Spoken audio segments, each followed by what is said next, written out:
Ontem, 12 de junho, foi o Dia Mundial contra o Trabalho Infantil. Mal que atinge por volta de 215 milhões de crianças ao redor do mundo, todas envolvidas com atividades que apresentam riscos à saúde, à segurança e à vida. O lema do Dia Mundial é eliminar o trabalho infantil em defesa dos direitos humanos e da justiça social. Nosso país deve levar a extremo o cumprimento desse lema, porque realizará a 3ª Conferência Global do Trabalho Infantil no Brasil em 2013, com o objetivo de reforçar as estratégias para eliminar as piores formas de trabalho infantil até 2016 e o trabalho infantil até 2020. Apesar de proibida por lei, a exploração do trabalho infantil é realidade para quase 3,5 milhões de crianças e adolescentes brasileiros nos 4 cantos do país. Exatamente pela dimensão do problema, faço um apelo tanto aos países desenvolvidos quanto aos emergentes, que enfrentam o trabalho infantil em nome da justiça social, porque sem esta não há como garantir a sustentabilidade. Precisamos perceber que eliminar o trabalho infantil requer ações em todos os níveis, mundial, federal, estadual, mas, sobretudo, o municipal. E é nas ruas e avenidas de nossas cidades, pequenas ou grandes, que conseguimos ter a justa dimensão do trabalho infantil. Muitas vezes, um problema negligenciado, tantas autoridades públicas quanto pela sociedade. Veja, senhor presidente, que o Fórum Nacional para a Prevenção e Eliminação do Trabalho Infantil aponta por uma realidade perversa.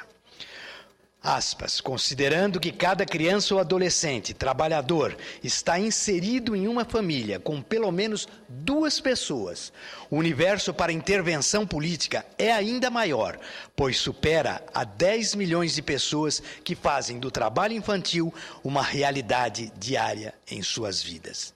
Fecha aspas. Há nessa realidade um motivo de extrema preocupação, porque se, de um lado, houve um declínio do trabalho infantil de 2000 a 2010, de outro lado, percebe-se que houve aumento de mais de 1,5% na faixa etária de 10 a 13 anos. Essa faixa corresponde aos anos anteriores à conclusão do ensino fundamental, o que tem um impacto significativo na perpetuação do ciclo de exclusão social, porque indica a possível não conclusão do ensino fundamental ou não ingresso no ensino médio. Nota-se também que para a faixa etária entre 16 e 17 anos, 5 estados não permitem que a média nacional tivesse melhor desempenho em relação à redução do trabalho de adolescentes: Amazonas, Roraima, Amapá, Santa Catarina e Distrito Federal. Os índices de trabalho infantil ou de adolescentes variam de acordo com diferentes realidades estaduais e municipais, em função também da faixa etária. Mas chama atenção que juntos os estados de São Paulo, Minas, Bahia, Paraná e Rio Grande do Sul detenham 50,41% de total do trabalho de crianças e adolescentes entre 10 e 17 anos no país. O fato é que o combate ao trabalho infantil e a exploração sexual das crianças e dos adolescentes é um desafio que, para ser vencido, depende não só do arcabouço legal, mas também de ações do governo e da sociedade. É um desafio voltado a mudanças de uma cultura que desconsidera a infância e a adolescência como períodos de formação de nossa juventude, para vê-la apenas como mais uma força de trabalho. Do ponto de vista legal, o Brasil tem uma Constituição que protege a infância e a adolescência, assim como o Estatuto da Criança e do Adolescente, que se coloca no mesmo sentido. Não é só, senhor presidente, senhoras e senhores senadores, o Brasil que é signatário de diversos marcos legais internacionais contra o trabalho infantil. O decreto que regulamenta a Convenção 182 da Organização Internacional do Trabalho trata da proibição das piores formas de trabalho infantil e propõe ação imediata para sua eliminação. Entre as piores formas de trabalho infantil, extremamente danosas à infância, trago aqui 3 delas, todas muito comuns no Brasil. As crianças não devem atuar no processo produtivo de fumo, algodão, sisal, cana-de-açúcar e abacaxi, pois provocam afecções musculares, intoxicações, câncer, urticária, enterovirose, envenenamento, entre outros males. Recomendações são feitas em relação à colheita de cítricos, pimenta malagueta e semelhantes, bem como ao beneficiamento do fumo, sisal, castanha de caju e cana-de-açúcar, além de pulverização, manuseio e aplicação de agrotóxicos e produtos afins. Senadora Lúcia Vânia, as mesmas recomendações são feitas quanto à limpeza de equipamentos, descontaminação, disposição e torno de recipientes vazios. Todavia, nenhum mecanismo de proteção dos direitos e garantias de nossas crianças e adolescentes é capaz de evitar a triste realidade de nosso país.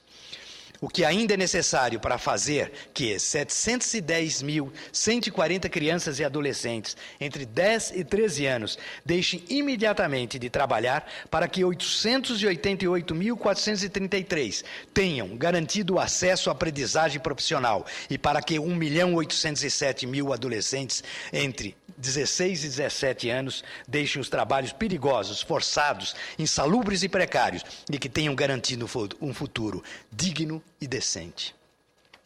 Os dados sobre esse trabalho infantil demonstram uma realidade brasileira para diversos aspectos do desenvolvimento humano.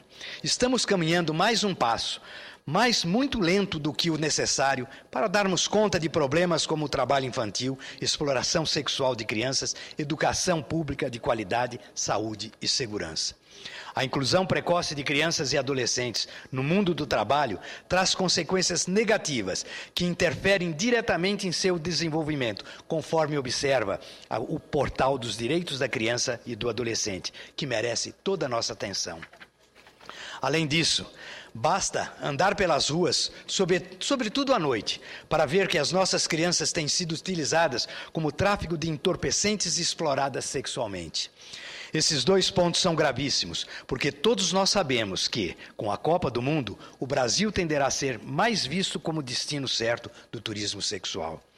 Mas por que será que as famílias, em boa parte dos casos, não protegem seus próprios filhos ou priorizam a educação deles no sentido de terem um futuro mais promissor?